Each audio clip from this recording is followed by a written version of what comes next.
Siap. 5, 4, 3, 2, 1. Halo semua, welcome to Apple Talk, podcast dari kampus Poltekpar NHI Bandung, formerly known as STP NHI Bandung. Podcast yang dikelola oleh mahasiswa dari manajemen tata boga ini berisikan tentang kita ngebahas sekitaran dunia tata boga dan kulineran. Dengan gue di sini, Beans the Fat Guy, sebagai host Anda di season ini. Oke, karena emang gue dari manajemen tata boga nih kan, hal-hal yang berbau dari kuliner dan tentunya dunia masak. Ngomong-ngomong soal kuliner sama dunia makan, dunia masak nih, semua orang tuh pasti butuh makan dan semua orang tuh suka sama makanan. Kalau suka makan tuh beda lagi mungkin ya. Mungkin gue hobinya suka makan, makanya badan gue gede. Ada tuh orang yang emang makan aja, ada orang yang emang suka ngebuat makanan, sama ada orang yang bercerita melalui makanan. A culinary storyteller, seperti bintang tamu kita hari ini, Kak Ade. Halo Kak. Hai. Keren gak intro gue? Boleh, lu baca kan? Hah? Lu baca kan? Dikit. Apa kabar Kak hari ini Kak? Kabarnya baik, thank you. Alhamdulillah ya, bagus. Sebenarnya culinary storyteller itu apa sih Kak? Untuk kita yang awam. Jadi itu adalah istilah yang gue bikin sendiri waktu itu untuk self branding ya ceritanya. Self-branding. Tapi memang sebenarnya kan gue menulis. Gue juga bisa menceritakan makanan, makanya kenapa tidak gue menamakan ini sebagai culinary storyteller, yang adalah mendongeng apa yang ada di balik sebuah makanan. Mendongeng. Jadi bukan cuma menceritakan rasa atau secara visual apa sih yang kita lihat dari sebuah makanan, tapi juga proses pembuatannya, bahannya apa, atau bahkan kalau ada sejarah dan tradisi budaya yang terkait di belakangnya kita bisa ceritain. Asik. Berarti deket banget tuh sama Chef Wira ya. Chef Wira kan juga meneliti di bagian situ tuh, bagian backstory of masakan Indonesia kayak gimana. Terus dia akhirnya mencoba untuk kembali ngebawa itu lagi kan. Oke, mungkin serupa. Semakin mirip ya. Apa sih Kak yang ngebuat Kakak interest ke dunia F&B ini, dunia makan? Kalau yang gue tahu dulu Kakak tuh road manager Seringai, betul? Betul. Kenapa nggak terjun ke dunia lain tuh Kak? Maksudnya bisa itu entah event atau mungkin bisa dagang kali ya, entah itu dagang baju atau mungkin jadi an artist in any form of way. Oke. Gue lahir dan besar di keluarga foodie. Jadi dari kecil almarhum kakek, terus gitu kedua orang tua gue juga sampai sekarang ya. Mereka adalah orang yang sangat suka makan.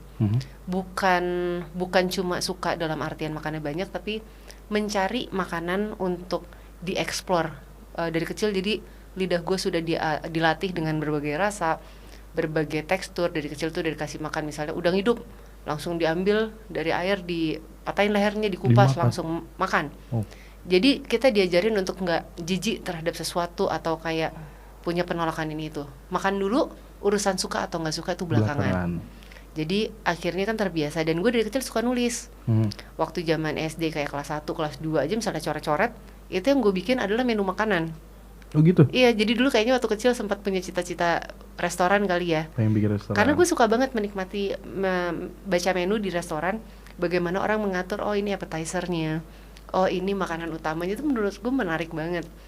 Dan mungkin secara tidak sadar sampai sekarang ya, akhirnya passion tentang makanan itu tumbuh terus. Sehingga kalau lo tadi tanya kenapa nggak nerusin bisnis yang lain misalnya, buat gue itu adalah pekerjaan yang lain.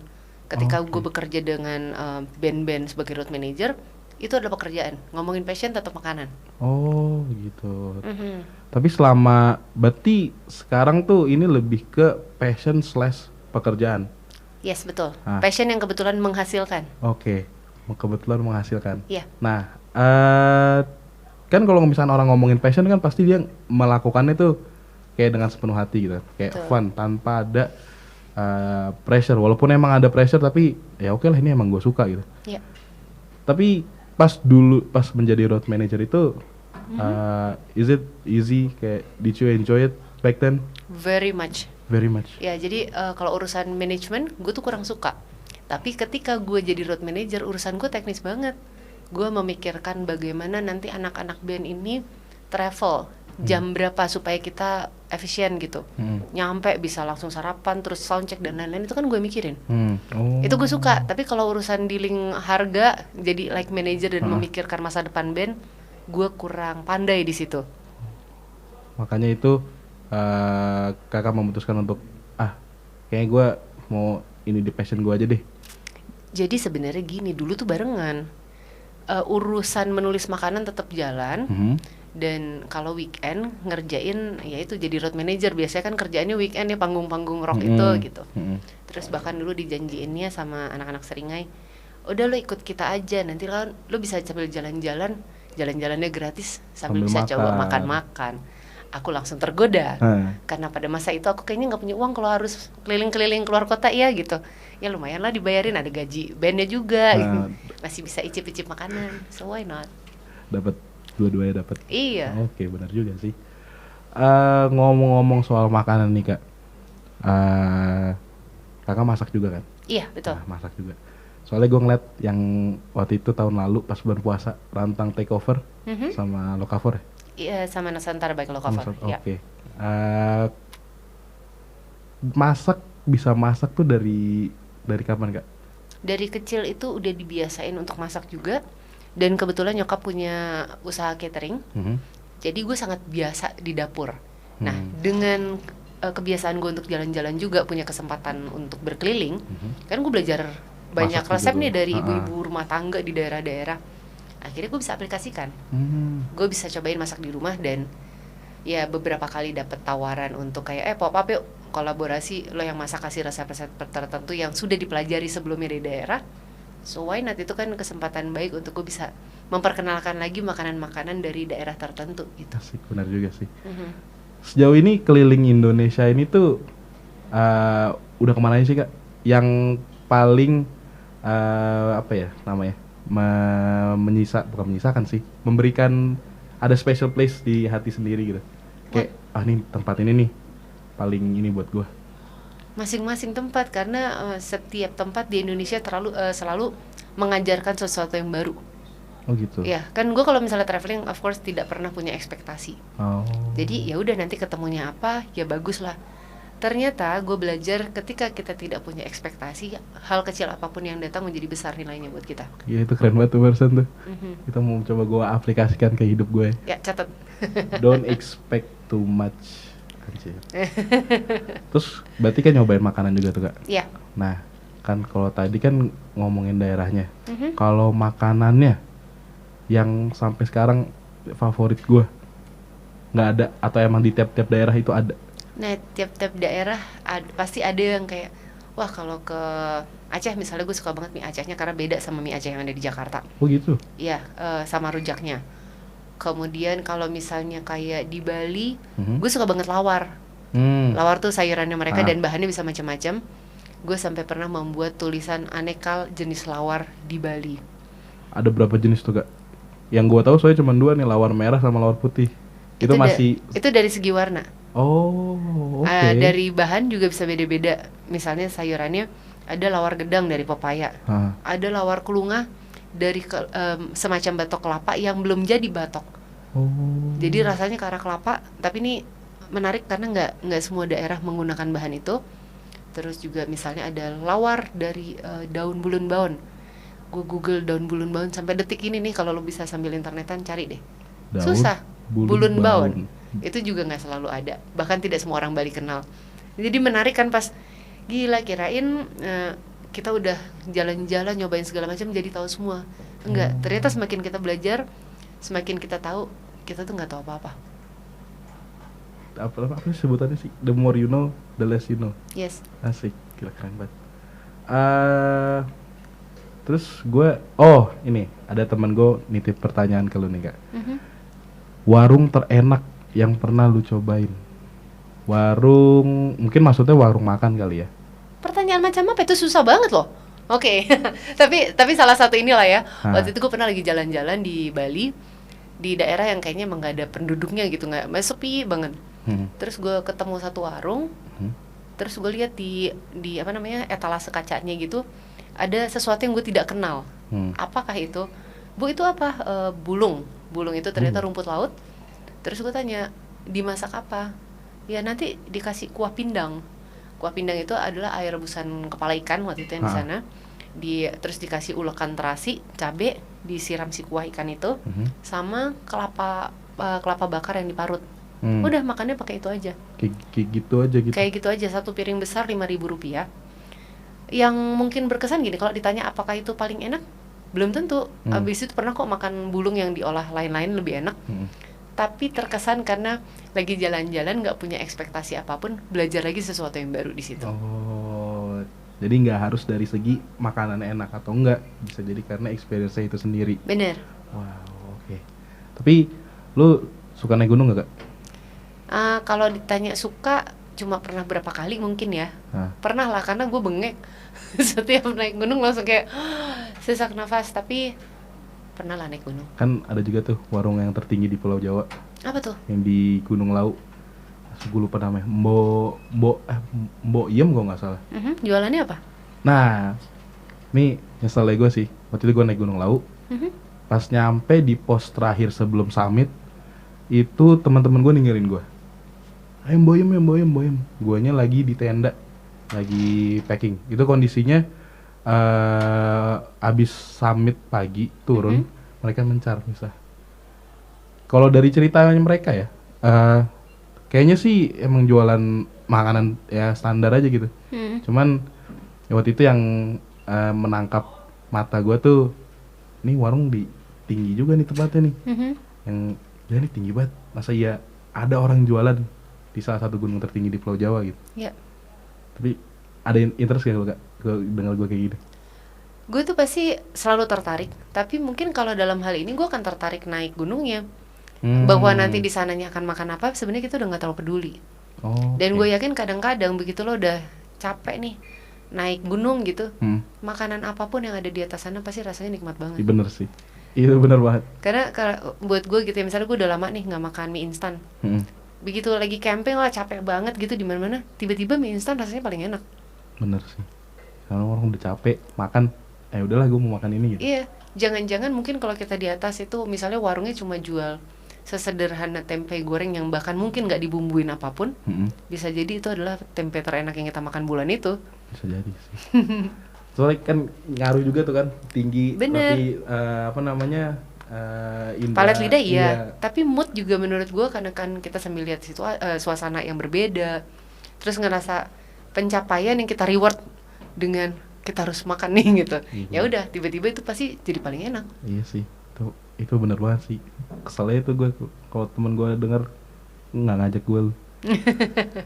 Terus ngomong-ngomong keliling Indonesia, waktu itu lo jadi yang nemenin Chef Ramsay kayak?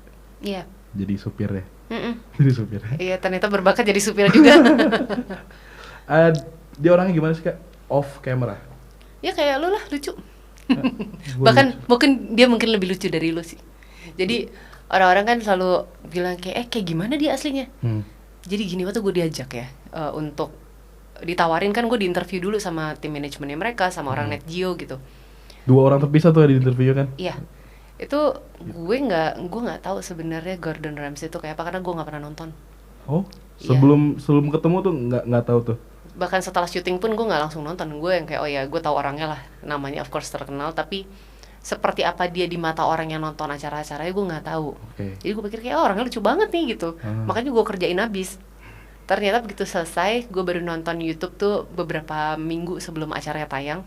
Kayak wow, dia segalak juga. Galak banget. Karena ternyata pas di acara gitu ya, misalnya he's being a very gentleman gitu. Misalnya pas kita lagi jalan becek gitu, dia kan kayak bantuin. Terus ke Om William Wongso gitu, karena dia tahu Om William Wongso usianya sudah lebih tua dari dia, kayak turun tangga digandeng gitu.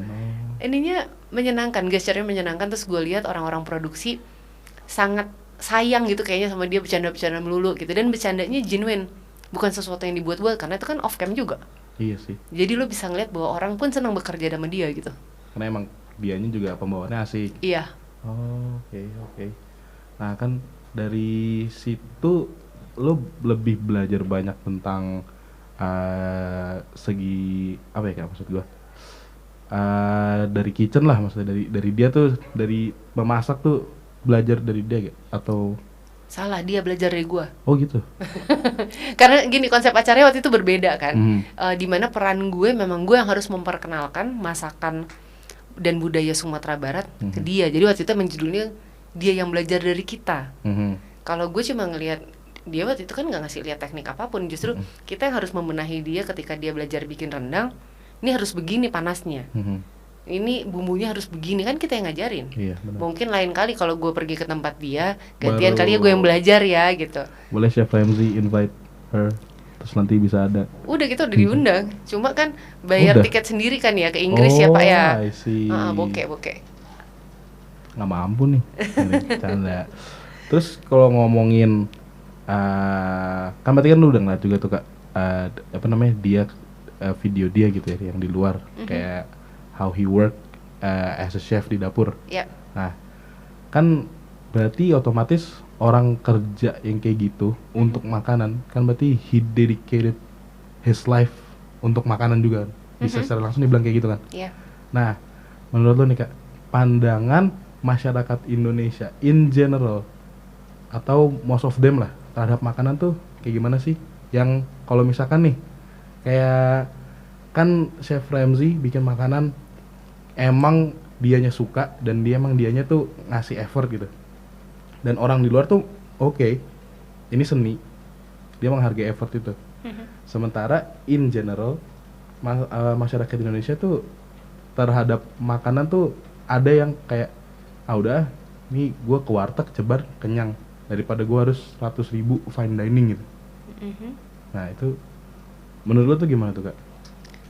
Gue minta maaf tidak bisa generalize semuanya karena pasti emang ada orang yang sengaja menyiapkan waktu, budget lebih untuk makanan tertentu yang memang dipersiapkan dengan lebih apik misalnya.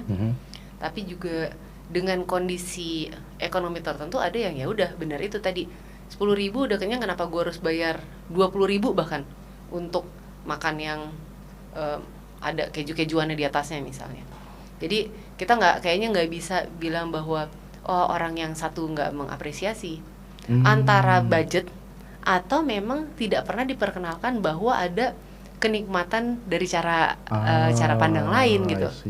Iya kan? Karena tadi di awal gue sempat dengar lo bilang semua orang pasti suka makan. Tunggu, lo mungkin nggak tahu ada beberapa orang yang melihat makanan hanya sebagai penyambung hidup. Karena gue sudah ketemu beberapa orang yang seperti itu. Misalnya yang tinggal di Jakarta, tiap hari bisa nih misalnya dia suka makan bagel. Setiap hari akan makan bagel yang sama, bahkan isinya nggak diganti. Seboring itu kalau gue ngeliatnya kayak gila lo boring banget. Tapi buat dia, udah gue suka kok ini enak. Jadi tidak mau explore ke yang lain. Jadi jangan salah, ternyata ada orang-orang kayak gitu. Dan gue juga pernah menemukan orang yang ternyata buat mereka makan ubi dengan bawang mentah dan garam itu sudah cukup. Kan kalau kita sempat mikir, oh ternyata makanan itu tidak selalu delikasi untuk sebagian orang. Yang penting ya makan aja. Itu udah merupakan berkah dari alam. Itu gue baru tahu. Gue kaget tapi juga menemukan bahwa oh ini menarik juga. Gue tidak bisa langsung menarik kesimpulan bahwa makanan tuh semua harus enak. Itu membuka mata gue banget sih. Kayak karena emang sebagai mahasiswa tata boga gitu ya Kak, yang di kitchen, yang emang kita belajarnya kan French style, Western banget tuh, yang mungkin dipersiapkan ke depannya nanti bisa nyampe di titik fine dining restaurant. Nah ini sempat jadi perbincangan sama salah satu teman gue juga sih, yang kayak kok kenapa di Indonesia tuh fine dining nggak terlalu banyak, dan walaupun ada itu nggak terlalu laku. Nah kita tuh ngambil kesimpulannya ya karena emang masih banyak masyarakat Indonesia yang emang makan tuh ya buat kenyang, buat nyambung hidup. Nah tapi gue tuh selalu ngeliat tuh sisinya ya ini ya udah nih kayak gini nih, tapi nggak ngeliat kayak yang iya ya mereka emang kayak gitu karena emang ya mereka harus kayak gitu, dan kadang mereka emang ya ada aja yang suka kayak gitu instead of harus explore lagi. Nah tapi karena ada nih Kak mulai beberapa kan kayak apa Lokavor mungkin paving the way juga kali ya, Iya. agar nanti kedepannya di Indonesia tuh mulai dikenal lah. Nah, menurut lo Indonesia tuh udah siap belum sih Kak untuk nyampe ke titik itu? Iya dan enggak, karena kalau gue ngelihat secara general, ini gue basis apa yang gue lihat di Jakarta ya. Mhm. Bisnis F&B itu tergantung dari demand, tergantung dari tren. Oke. Di Jakarta, terutama Jakarta Selatan yang gue lihat di skena-skena bar dan kafenya gitu. Jadi bahkan restoran lo masakannya biasa-biasa aja, ketika trennya berkata bahwa wah seru banget nih restoran, ada di mana-mana di sosial media orang datang. Oh. Dan begitu juga sebaliknya, ketika makanan lo sebenarnya bagus, tapi mungkin tidak inline dengan orang promo atau marketing sehingga orang nggak banyak tahu, dia juga bisa selesai. Padahal makanannya enak. Iya bener juga sih. Jadi nggak cuman yang dilihat tuh nggak cuman enak aja ya, tapi lebih ke konsepnya juga dilihat. Betul, terutama kenapa gue bolak-balik ke Jakarta ya, karena gue tinggal di situ jadi mudah untuk memperhatikan behaviornya. Ya itu apa namanya? Lo harus ngeliat sesuatu yang rame banget dibicarakan di sosial media, baru orang pergi ke sana semua. Apa ya? Ini juga masalah media sosial nih. Jadi orang kan FOMO banget. Oh Bener. si ini udah makan di restoran itu, masa gue belum? Terus let's say makanannya enak, apakah akan balik lagi? Pengen sih balik lagi, tapi kan aku juga harus kelihatan di sosial media udah makan di tempat lain yang baru. Itu yang gue lihat kadang-kadang jadi PR-nya sebuah bisnis F&B itu bukan cuma dari segi kitchen produk artinya, tapi juga bagaimana si orang marketing dan promosi mengemas supaya orang datang terus balik lagi. Jadi harus jadi sesuatu yang sangat bersinergi gitu. Saling berkesinambungan gitu ya. Betul. Berarti buat kalian nanti yang kedepannya mau bikin bisnis F&B, harus bisa ya, semangat. Harus apa ya bilangnya bahasanya tuh? Adapt. Ya, kalau gue akan setuju dengan gini. Kalian pasti akan sibuk di kitchen kan ya, mendevelop sebuah produk gitu. Tapi jangan lupa untuk ngelihat, mumpung ada sosial media, tempat-tempat lain tuh lagi rame, kenapa sih? Bukan berarti kalian harus nyontek, tapi kalian harus ngelihat polanya, kenapa orang pergi ke sana, dan itu yang dibaca. Oke. Catat kalau mau bisa lancar bisnisnya. It's all about the pattern. Asik, keren. Oke, terus ngebahas tadi sempat mention soal bar. Gua ngeliat di Instagram lu nih Kak, lu suka sama bir ya, suka banget tuh. Yes. Sampai bikin bir gembira. Betul. Page? Itu adalah media, jadi kita ada website, Facebook, Instagram, dan Twitter. Oke. Apa sih Kak yang bikin lu interest kepada bir? Instead of, mungkin ada orang yang emang prefer cocktail atau liquor gitu. Why beer? Sebenarnya lebih karena dulu awalnya gue selalu minum liquor. Oke. Terus habisnya kenapa minum bir? Karena pernah ada tempat di Jakarta yang dimana gue selalu pergi, promonya buy one get one-nya bir, Pak. Oh. Jadi sebenarnya tuh diawali dari promo. Mulainya yang paling sederhana lah, kan keadaan ekonomi akan membuat kita membeli apa yang kita sanggup. Iya benar. Terus udah gitu minum setiap hari nih. Tapi ternyata pas ngobrol-ngobrol, pada suatu saat kita diundang oleh sebuah jenama dari luar negeri untuk, yuk ini ada beer tapping workshop. Ada masternya gitu ngajarin. Terus pas diajarin kita gini, si minum tiap hari kok ternyata nggak tahu apa-apa tentang bir ya. Gimana kalau kita buat sesuatu untuk menceritakan ini. Jadi waktu itu tujuannya kita bisa sharing sesuatu yang kita suka ke orang-orang. Makanya dibuatlah si bir gembira. Oh, I see. Dari yang si paling minum tapi nggak tahu apa-apa. Iya, akhirnya sekarang tetap nggak tahu apa-apa, tapi tahu beberapa lah, sampai akhirnya kita bisa share knowledge gitu. Jadi kayak gue suka bikin workshop, ngajak orang-orang yuk tasting bareng. Apa sih yang bisa dinikmati dari sebuah bir? Apa sih yang menarik dari bir? Bisa pairing sama apa misalnya? Atau misalnya kita kerjasama sama tempat tertentu yang, yuk bikin koktail tapi berbahan dasar bir misalnya gitu. Oh, I see. Berawal dari ikut workshop sampai nanti Minggu ada workshop sendiri. Ngasih workshop. Oke. Di Bura-Bura ya Kak? Tanggal 19 ya guys. Kalau ada yang mau ikut silahkan. 195.000? Betul, berdua. 1%. Oke. Kalau ngomongin bir, ini gue baru denger nih kak, craft beer. Craft beer itu apa sih kak? Craft beer atau dalam bahasa Indonesianya gue sebutnya bir kria. Bir kria. Itu bir yang mana biasanya produksinya lebih sedikit, jumlahnya lebih sedikit, jadi dibuat oleh microbrewery atau bahkan brewer rumahan. Itu mereka lebih eksperimental. Oh. Jadi anggaplah kayak kalian yang di kitchen, daripada membeli produk pasta jadi yang kering misalnya, kalian membuat sendiri. Terus membuat sendiri mungkin yang biasanya harusnya tepung dan telur, kadang-kadang siapa tahu kalian menambahkan ada let's say tepung buah naga supaya bikin warnanya lebih beda, bentuknya berbeda. Itu kan jadi kria. Nah, ngomongin bir, itu bir-bir kria ini bisa sangat bereksperimen dengan berbagai rasa. Waktu itu kita pernah bikin acara, bikin kompetisi untuk local homebrewer. Membuat bir dengan satu bahan dari Indonesia. Apapun itu. Terus yang masuk submissionnya banyak banget untuk hitungan kan kita skena bir kria kita nggak gede ya. Kita waktu itu kalau nggak salah dapat 24 submission di sekitaran Jakarta Bandung. Ada yang bikin pakai melinjo. Yes, pakai melinjo. Apa namanya? Bijinya? Biji melinjo. Terus ada juga yang bikin pakai, ini menarik banget, gue suka. Itu pakai kembang 7 rupa. Wow. Itu sampai kan waktu itu kita ngundang judgesnya dari luar negeri. Banyak yang memang sudah expert di urusan judging bir. Mereka sampai nyebutnya ini si bir kuburan gitu. Karena mengingatkan pada air kuburan. Tapi menarik banget. Terus yang waktu itu akhirnya menang bikinnya Neipa Koko Pandan. Neipa? Ya, Neipa tuh jenis bir New England IPA.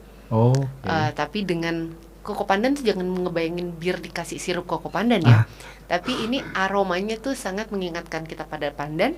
Dan waktu diminum ada aftertaste-nya yang kayak coconut. Wow. Jadi kebayang ya, bir itu ternyata tidak sesempit apa yang banyak orang tahu. Karena bisa kemana-mana. Bener, the more you know, ternyata the less you know. Yes. Gila. Ini baru banget nih gue sebagai orang yang cuma tahu gitu ya. Minum, I'm sorry mom if you're watching this, gue pernah nyoba doang. Oke. Maaf tante. Terus kalau craft beer yang sejauh ini lu cobain kak, yang paling oke, ini masuk banget nih, kayak daily, bisa lu minum secara daily. Oh banyak banget, tapi kalau misalnya gue suka sama satu, gue nggak mau minum yang sama setiap hari, sayang banget. Tapi dari pengalaman yang gue pernah coba beberapa yang kayak mind blowing gitu, salah satunya dia bikin pakai toasted coconut. Jadi tuh aromanya roasty banget, kelapa banget. Terus ada juga sour beer. Sour beer ini jenis bir tertentu yang emang rasanya asam. Asam, enak banget. Kayak minum kombucha, tapi bir. Berarti ada sedikit pahit itu, atau back of the tongue. Kombucha siapa pahit? Enggak, maksudnya mirip bir deh. Enggak, jadi sama sekali enggak, ini benar-benar sour. Oh iya? Yes. Berarti... Makanya kalau orang suka bilang bir pahit, jadi nggak suka. Tunggu, lu mungkin belum dapat bir yang sesuai sama selera lu. I see. Itu berarti masuknya ke seltzer, apa beda? Enggak, beda. Kalau seltzer itu bukan bir. Oh gitu? Ya, jadi orang mungkin nanya, what makes beer gitu. Ada 4 bahan utama yang harus ada. Air pasti, ada raginya, terus ada malt sama hops. Ya, hops itu adalah sesuatu yang bikin kita biasa bilang ada rasa pahitnya. Tapi sebenarnya dikasih hops itu lebih ke aroma. Dan dia juga sifatnya dia yang menjaga supaya bir itu bebas dari bakteri. Selain alkoholnya of course. Oh jadi aku pernah nonton nih yang apa namanya? Gue lupa lu podcast sama siapa? Ray Johnson? No, maybe yang dibawa ke India. Is it with Ray Johnson? Dibawa ke India. Yang apa namanya? Ada bir yang disimpan di the barrel, terus dicap India. Oh iya, itu lagi sama Ray Johnson. Itu tentang sejarah tentang IPA-nya kan? Iya. Itu still amaze me. Karena mungkin emang gue mungkin mahasiswanya tata boga ya, cuman when it comes to minuman, either itu liquor atau bir atau any type of drink, Itu gue interest banget sih. Cuman mom, again, gue cuma nyobain, yes. Kan namanya buat belajar. Bener, yes. See? Oke, terus apa namanya nih kak? Ngomong-ngomong soal bir dan makanan, sejauh ini pairingan yang paling cocok yang pernah lu makan dan lu minum tuh digabungin apa tuh kak? Kalau masakan Indonesia, kita kan rich banget ya, profil rasanya di antara ke gurih, asin, pedes, ada manisnya. Bir paling gampang masuk kemana-mana itu pale ale, atau justru pilsner. Pilsner. Ya, jadi pale ale itu biasanya pahit wanginya tuh dari hops tadi, karakter yang paling sering keluar ya. Terus itu biasanya dengan semua yang pedas-pedas cocok. Kalau stout yang justru, ini kita ngomongin bir yang ada banyak di Indonesia lah ya. Stout yang mungkin justru perlu sedikit penyesuaian, nggak semua makanan bisa nyambung. Gue akan pairing misalnya stout itu sama semur ayam, terus mungkin sama coto Makassar misalnya. Gitu. Semur kan manis berarti kayak? Yes. Oh, oke. Wow, masuk juga. Pale ale. Pale ale berarti taste-nya lebih ke fruity. Bisa luas banget, bisa fruity, bisa malty. Lagi-lagi kalau kita bicara soal bir kria, tergantung yang bikin tuh dia mau ngarahin kemana. Tapi dengan resep yang akan tetap disebut sebagai pale ale. Oke. Nanti kan ada turunannya lagi. Pale ale macam apa? Apakah si Indian pale ale itu tadi ada red ale lagi, atau misalnya pale ale-nya pakai buah lah atau apa sesuatu. Intinya jenis bir itu ada ratusan dengan turunan-turunannya. Padahal cuma dari dua basic yang sama. Cuma ada lager dan ale. Lager turunannya apa? Ale banyak banget. Dan itu kalau misalkan lu lebih prefer lager atau ale? Biasanya lebih ke ale karena pilihannya lebih macam-macam. Tapi bukannya gue nggak suka lager. Oke. Kayak kalau kan kura-kura kan ngeluarin dua tuh. Ya, Island Ale sama lagernya. Nah, dua-duanya lebih suka yang mana kak? Lebih ke suasana sama mau itu sih. Gue nggak bisa tuh kalau ditanya makanan paling enak apa. Misalnya gue bilang, oh gue paling suka lawar. Apa gue mau makan lawar tiap hari? Ya nggak juga. Iya sih, benar kan? Sih. Cuman kan bukan lebih ke mau tiap hari sih kak. Lebih ke yang paling sering gue pesan ya. Misalnya antara lager sama ale, biasanya sih ale. Oke. Oke, ale. Last question nih kak, kalau kita lanjut yang kuliner lagi, karena emang kakak udah tahu banget, terus kakak udah ngeliat ini itu segala macam, menurut kakak dunia perkulineran Indonesia tuh 10 tahun ke depan bakal gimana sih? Cukup menarik sih kalau gue sih ngeliatnya gini, kita bicara 15 tahun lalu masakan Indonesia aja nggak sebanyak sekarang kalau ngomongin di level restorannya. Warung of course tidak berubah. Jadi artinya kalau kemudian chef-chef sekarang juga banyak yang mengangkat masakan Indonesia, atau at least mungkin masakan bukan Indonesia tapi bahan yang bahan lokal. Jadi kedepannya ini akan lebih bagus. Kalau kita bicara tentang chef-chef di luar negeri, mereka itu sudah sekitar 20 tahun yang terakhir memang mulai ekspor masakan Asia. Tapi 5 tahun terakhir masakan spesifik Indonesia. Karena ini adalah sesuatu yang baru buat mereka secara flavor profile dan bahan-bahan yang mereka belum tahu apa. Jadi begitu mereka tahu satu dua aja. Rendang misalnya, itu langsung highlight. Ini jadi sesuatu yang exotic. Kalau misalnya kita ini sendiri yang tinggal besar di Indonesia gitu, kenapa kita nggak memanfaatkan itu? Jadi kita yang ngebawa ke mereka, instead of mereka yang kesini terus kayak belajar ngambil gitu, mendingan kayak udah nih lu akuin aja nih Indonesia tuh kayak gimana dengan segala macam ragam budayanya berbeda-beda, terus bisa ilmu udah banyak, you bring it out semua. Yes, karena menurut gue sih kesini terus kayak belajar ngambil gitu, mendingan kayak yang ya udah nih lu nekunin aja nih Indonesia tuh kayak gimana dengan segala macam ragam budayanya berbeda-beda, terus di saat ilmu lu udah banyak, you bring it out to the world gitu. Yes, karena menurut gue gini, gue sih seneng ya teman-teman pasti banyak yang bisa masak, spesialis masakan Prancis, spesialis masakan Itali misalnya kayak gitu. Of course, you do good dengan belajar segala macam. Tapi kalau misalnya mau jadi chef dengan spesialisasi masakan tertentu, menurut gue kenapa nggak jadi spesialis masakan Indonesia? Karena kalau lo jadi spesialis masakan Itali, lo di compare sama chef Itali juga kita nggak ada apa-apanya nih. Iya benar. Tapi kalau lo jadi chef masakan Indonesia, you can be one of the best. Karena kalian yang ngerti dari kecil udah biasa kok makan soto, udah biasa kok makan pecel ini misalnya, tahu emang rasanya ngejar kemana. Kalau misalnya kita jago masakan Itali, tapi kita juga nggak tahu apakah ini rasa otentiknya, ataukah ini rasa yang kita pelajarin dengan rasa Itali di Indonesia. I see. Jadi karena yang kita ya udah comfort, jadi ya kita explore the comfortnya itu. Yes. Asik. Itu dia closing statementnya tadi. Makasih banyak nih Kak. Kayak gue belajar banget, kayak gak terbuka lah mata gue akan hal ini. Sama-sama. Jadi mungkin sampai sini dulu ya kayak teman-teman. Gue Vince the Fat Guy pamit undur diri di episode kali ini. Saya harus pamit. Kan masuk. Saya nggak mau pamit, kalau saya masih mau ngomong. Oh boleh. Ah, Mau ngomong apa tuh Kak? nggak tahu.